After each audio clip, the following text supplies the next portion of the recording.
Il y a 10 ans, les Pays-Bas puis la Belgique étaient les premiers pays au monde à légaliser l'euthanasie. Elle y est maintenant pratiquée sur plus de 4000 patients chaque année.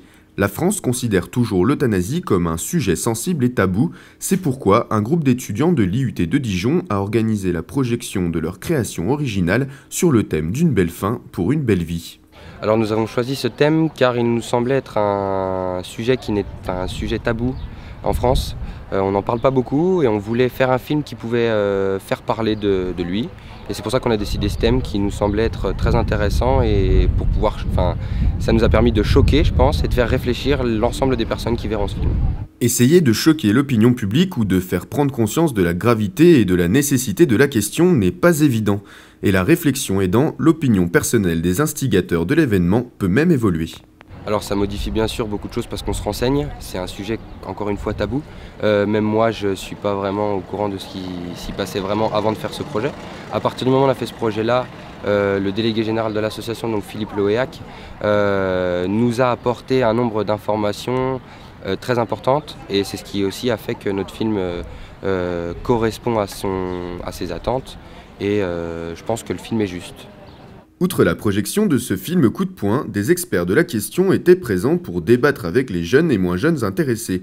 Des discussions intenses et enrichissantes, même si le débat n'est pas vraiment entre les citoyens, mais plutôt à engager avec le gouvernement.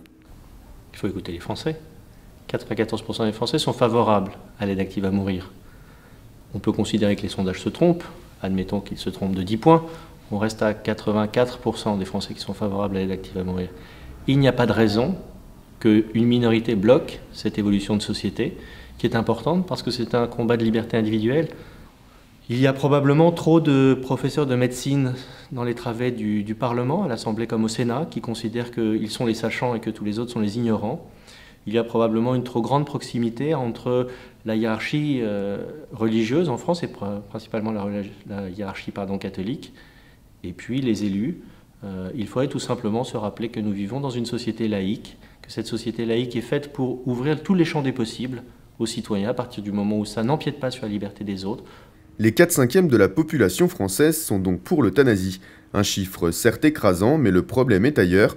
Le 5e restant est composé des autorités décisionnaires. Je pense qu'on ne peut pas séparer cette question de la fin de vie et de la réflexion sur la fin de vie du rapport que la société elle-même a avec la mort, qui est un rapport encore extrêmement tabou, difficile. Je pense qu'il y a un vrai travail de réflexion à mener sur ces questions, un travail philosophique presque, et je me réjouis que des jeunes le mènent et qu'ils fassent avancer un petit peu les consciences sur ce sujet si délicat.